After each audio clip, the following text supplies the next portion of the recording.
The book has a lot of details. You don't have to remember all the details, but at least you have to know how does a motor work, because that is the basis for all our HVAC operation. We need a motor for a lot of components. A motor is used for a blower fan, a motor is used for a compressor, a motor is used for a pump. So that's something you have to pay attention to. So chapter 9, now we talked about magnetism and how the magnetism is the basis for turning a motor by having the poles being similar. Similar poles follow the law of charge, which means similar charges repel and similar charges attract. So if we can continuously change the charges from similar to dissimilar, we can have something to move forward or backward. We have different kind of motors. We size motor based on the torque, based on the RPM, and based on the size and weight. You don't want to put a very heavy blower motor on a duct system, for example, that the proper support. So the weight is important, the RPM, which is the speed, the torque required. Sometimes you also go for the type. Do you want to be with a capacitor, without a capacitor? We talked about hermetic compressor. I would say the hermetic compressor is sealed. Why? Possibility of spark? Yeah. Because refrigerant is flammable. It can spark and it can ignite. Different motors needed. Not all motors have the same running and starting characteristics. Must use the right motor for the right job. Again, some of them have start capacitor, some of them don't. Some have a shaded pole, which means another offset of the basic pole coming in. And some of them have a start capacitor and running capacitor. So the configuration we have for the motor is what gives it its name or its function. Motor strength. How strong is the motor? That has to do with the twisting force, which is the torque, and the RPM. That's basically the starting torque required. Why? If you don't have the proper torque, you're not going to be able to turn whatever apparatus you have. You will need high torque for compressor, you agree? Yes. High torque for compressor, high torque for what else? Pump. You need some high torque for the pump because the pump can be a little bit seized. And if the component that's stuck with your that is coupled with your motor is not smooth enough, you might need some torque to overcome that. How does your car start in the morning? You have a starter motor, small motor with high torque that is underneath your engine that turns it and gives it the first or two revolutions. So when the starter motor takes a lot of battery, it can drain your battery in like 5 minutes. So it turns the motor. If the motor is not running smoothly, did not get enough, probably drained your battery already. So if the starter motor did not work, what did you do if you have a manual car? You push it. Oh, you push it. Yeah, you push the car, you put it in gear, and let go of the clutch, and that turn will start the motor. The motor is self-starting. Once you start the motor, it'll go by itself. So back in the days, you had a handle, and that's why the weed whacker has, it does not need a starter motor because that will save you battery and starter motor and weight. So you can just start and it will just keep going. So that's the job of the starter motor. It's a big torque motor that will start, but however, this amount of power and torque will take a lot of energy quickly. So these are the 6 common types we can see in the field. Shaded pole, split phase. They do not have, this is shaded pole, split phase. They do not have a capacitor. Permanent split capacitor. So permanent split, they also have a split phase, however it has a capacitor outside and it's a running capacitor, not a starting capacitor. Capacitor start, a capacitor run. You'll see 2 capacitors from the outside. One of them start the motor until be cut off, and the other one to ensure the motor is running smooth at the right speed. Yeah. Do you want us to write all these down? Or?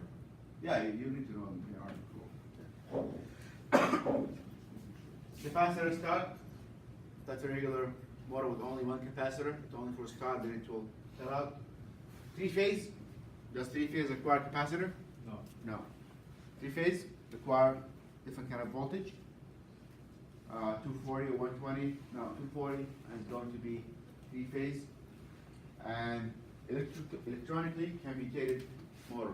The Those are big. They do not have capacitors. They have a small kind of control within that will control the speed and control how does it start. So these are the best, these are the most common 6 types of motors, and you can see them in the book. Please try to skim through the book. I know there's a lot of information, but they describe every motor in details. I don't think we need to go over all these details, but at least you know where they are if you needed to write a paper about them or see what type of motor is that. And probably if you go to a warehouse and ask them, I want a split phase capacitor, they're gonna know what you're talking about. They want the model, and they want the amperage, and the RPM. Can you change? Here's a question. Can you change a split capacitor motor? I mean, a split phase motor with a capacitor motor? Is it possible? Yeah. It is possible. If you have the same RPM and the same torque and the same amperage, it is possible. Granted that it fits right. And usually you will need a coupling. Coupling is connecting the motor shaft with whatever you have. It's preferred that the manufacturer can give you the option because you don't want to have a misalignment between the shaft and the motor. Otherwise it will wobble, it's not going to work very well. Everybody get those? Motor speed. This formula, I want you to remember. I'll give it to you in the quiz. I'll write it down. So flow reversal per second, that's the hertz. That has something to do with how do we reverse the flow between negative and minus, or negative and positive. And times 120, which is the voltage. So hertz times volts over the number of poles will give you the more RPM, which makes sense in a way, because this is power. Huh? What did you say? It makes sense because we are multiplying the frequency. How frequent do we reverse the flow? Times the voltage, what is the power given to the motor, over the number of poles. Why does the number of poles matter? Because this is the power I'm going to give the motor. If I look inside here, these are the poles. See these things in the, I'll show you the back of the camera.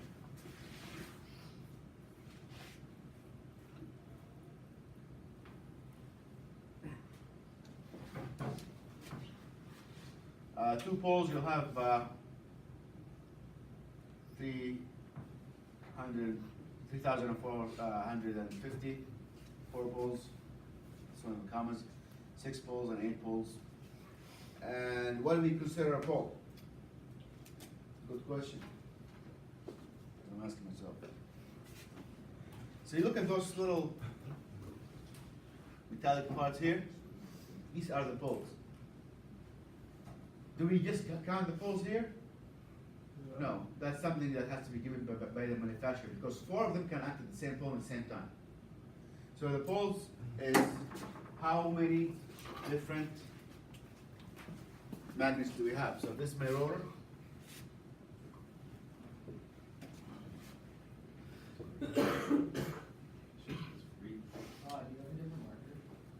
Yeah, I should. This is good. And I would not be surprised this day as well. That's better.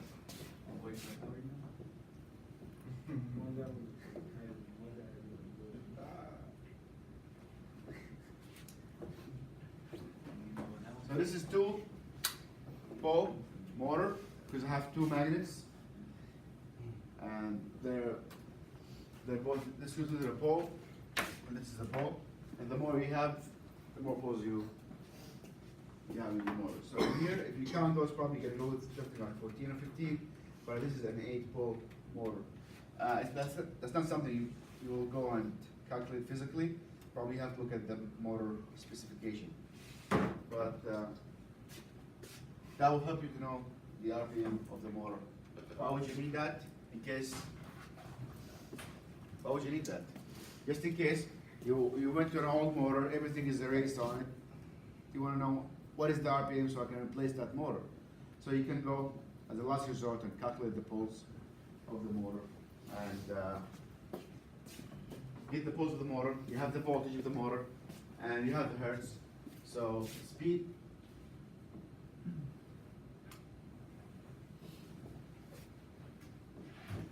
frequency times volts over number of poles. So every two is a pole. So probably this one is 8 poles here, and that's gonna be 900 RPM. Let's see what is the RPM here. Actually 3,500. So this is 2 poles. So probably each pair of poles is 1 pole at the same time.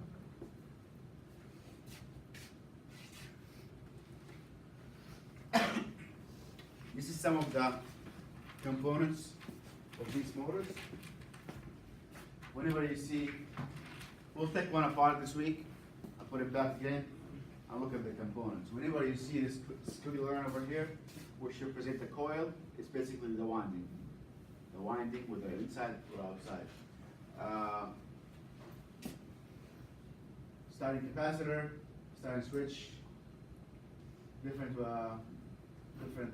schematic for run capacitor and start capacitor motor. Basic components: rotor, stator, bearing. You need bearing, otherwise it's going to be very rough. And housing. And sometimes you have a fan, and usually you have all the electronics on top of the motor. Does it make sense a little bit? Confusing? Yes?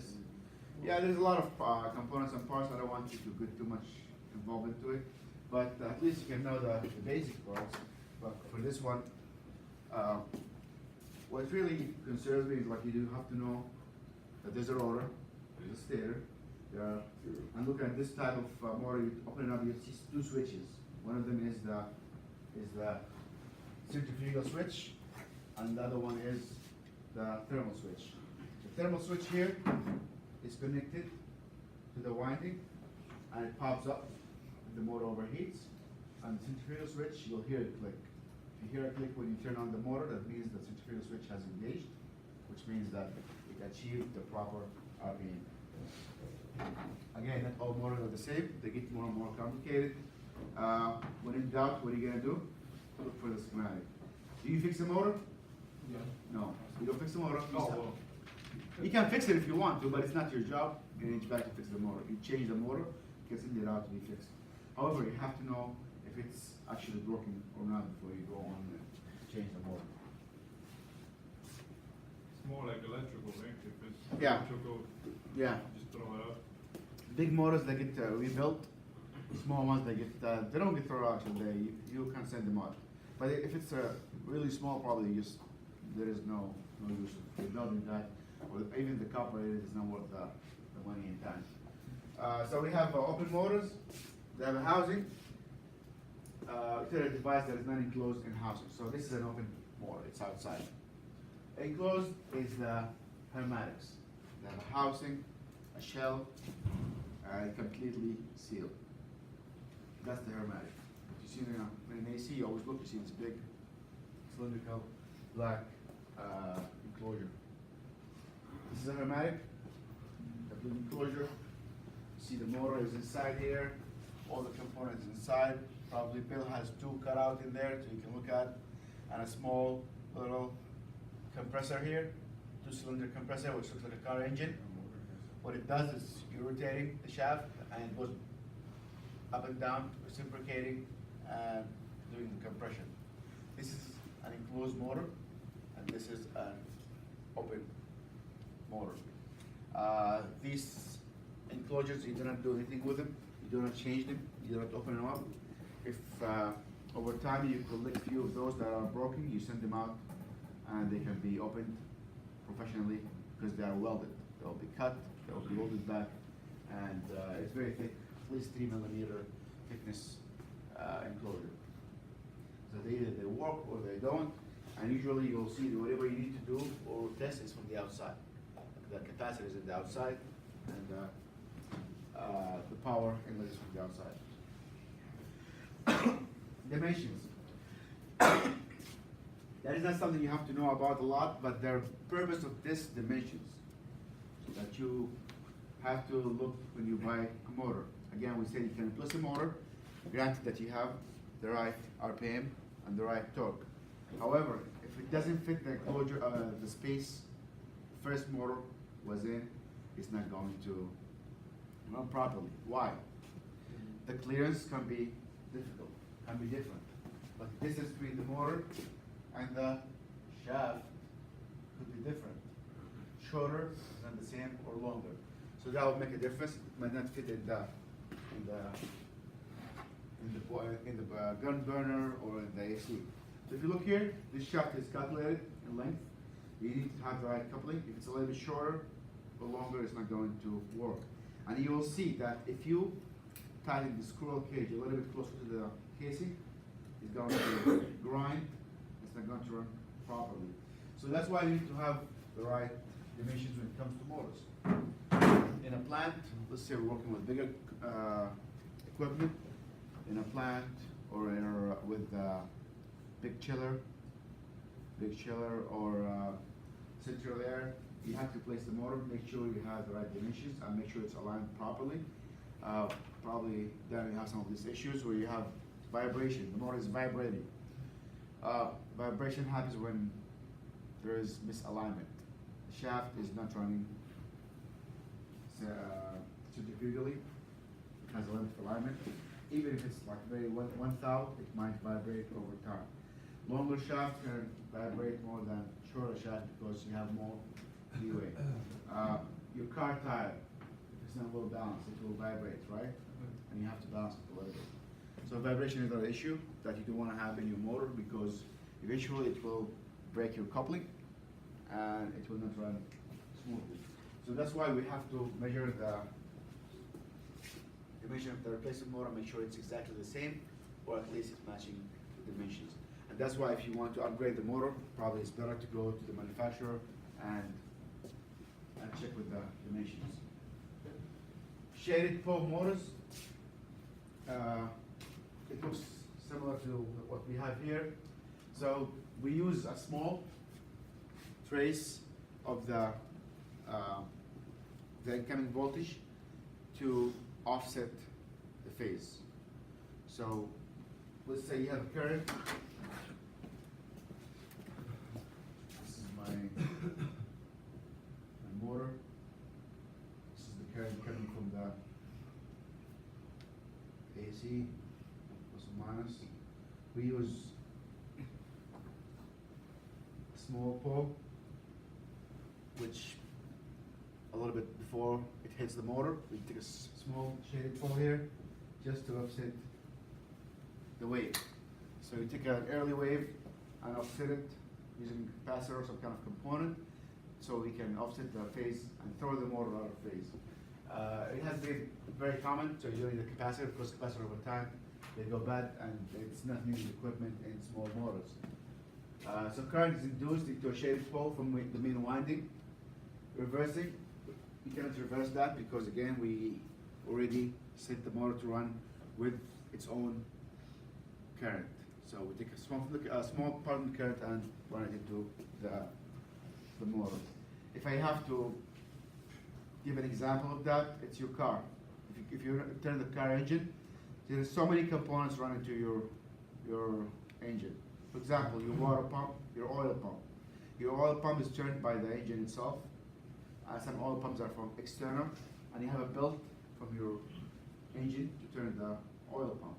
So the oil pump is kind of a shaded pole from the motor. It runs based on the motor itself. So you have to start the motor, then it will turn. The gas pump is the same way. There's gas pumps that are mechanical, and there are gas pumps that are electrical. And some of them require priming as well. So with the mechanical gas pump, you turn on the engine, and you're going to use whatever fuel is in the line. And if that's not enough, you flooded the engine and you have to drain it. Troubleshooting, it's always with a single speed.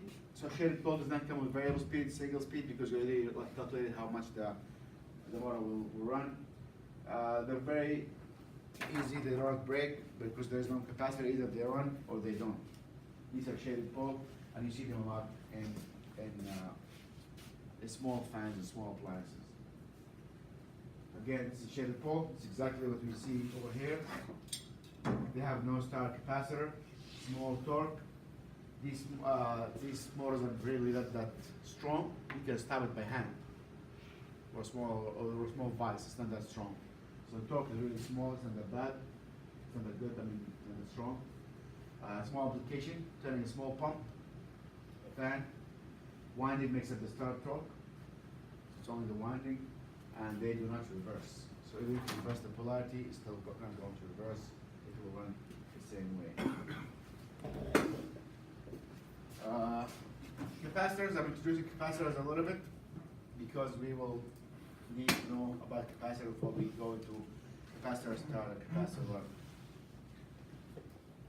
I will leave this for next class on Wednesday. We'll finish capacitors and finish this chapter and move into components and troubleshooting.